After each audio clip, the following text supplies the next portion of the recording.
This message is for anyone that considers themselves a Christian. What you are going to hear in this video is not designed to attack you or harm you in any way, but rather to help you. I am not passing judgment upon you, nor am I interested in converting you to yet another religion. I am, however, hoping to provide you with the information that may help you to change your current role in the battle of good versus evil from that of a spectator to that of a warrior. Take nothing I say in this video at face value. Instead, take everything that is offered here and research it thoroughly for yourself and draw your own conclusions. Also, you may notice that there is no music or soundtrack in the background, which is a method frequently employed by people to evoke an emotional response from the listener. I will use some imagery to anchor certain points in the video, but I will attempt to refrain from ones that are designed specifically to provoke an emotional response. As a recovering evangelical Christian, I understand why you believe what you believe and how you got to this point. You are caught in a trap that was designed specifically to cage you and to disable you. As a result, you bear very little resemblance to the one that you call your Savior. This is not your fault, and I'm going to explain why. To the best of my ability and in the time allotted, I will attempt to explain in a sequential order how the deception of modern Christianity came to be and why. This is in no way a comprehensive analysis, but it will furnish you with enough information for you to begin freeing your mind and your spirit. Throughout all of recorded history, there has existed a priest class. The role of the priest class is to hide or occult the truths of the nature of creation and who and what the human being actually is. The priest class wraps every lie within a carefully constructed lattice of truth. This makes it nearly impossible to separate the truth from the lies. In the days of the man we call Jesus, there were a number of priest classes in control. If you are familiar with biblical writings, then you are no doubt aware of the Pharisees and the Sadducees. These players had firm control on the monotheistic faith of the day and on moral law.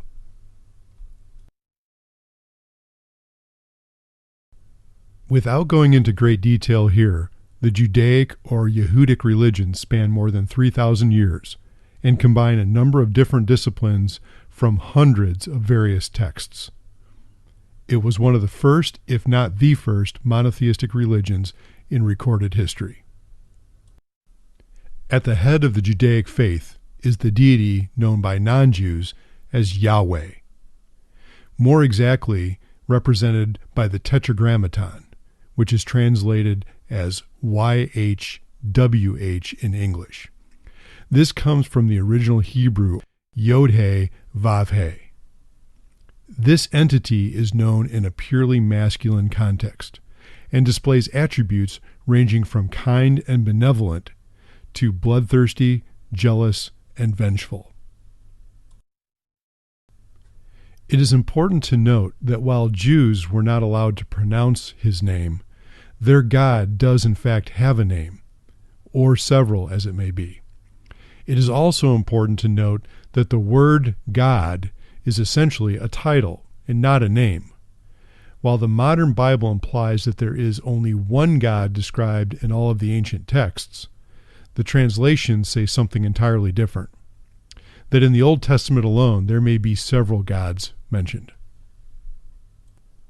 Yahweh required regular blood sacrifice in order for the people to be absolved from their sins.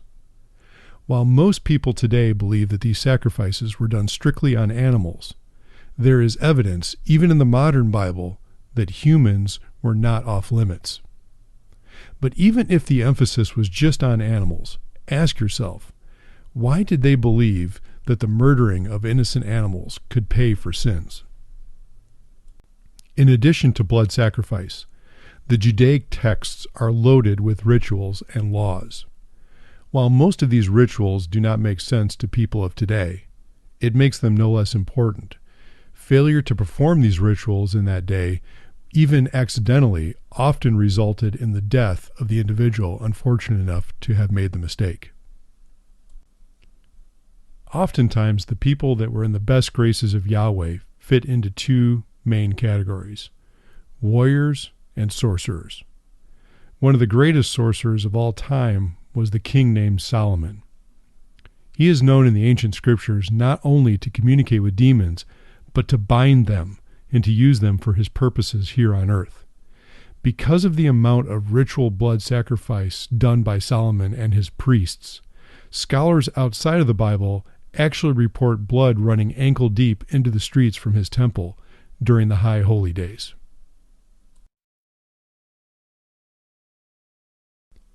It may surprise you to discover that so-called Christians existed before the one we call Jesus, by as much as 200 years. These groups are vaguely referred to today as Gnostic Christians. These groups included the Essenes, the Ebionites, and the Nazarenes, just to name a few. The word Gnostic comes from the word gnosis, which means knowledge. The Gnostic Christians understood things and practiced things that today would be considered highly blasphemous in the modern church.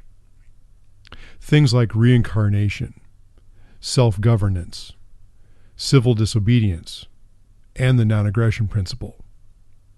Also, they were strict vegetarians. They acknowledged both a feminine creator, often referred to as mother, and a male creator, often referred to as father.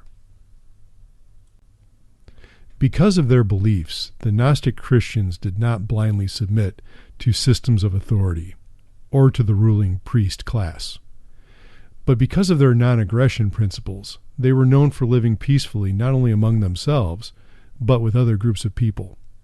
However, they were capable of defending themselves, and some groups were not particularly peaceful when resisting oppression.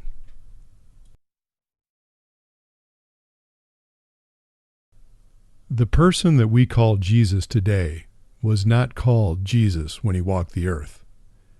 According to proper Aramaic translations, he was more likely known as Yeshua.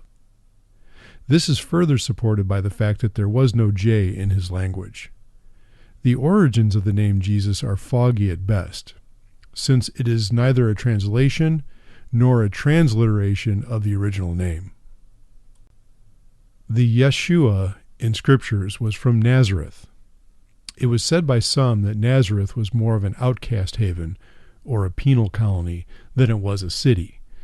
While he is said to be from Nazareth as an adult, we see evidence that he spent as many as 12 years of his childhood in Egypt during King Herod's reign. This would have given him access to some of the most enlightened Gnostic teachers of his day, which has been speculated by several historians.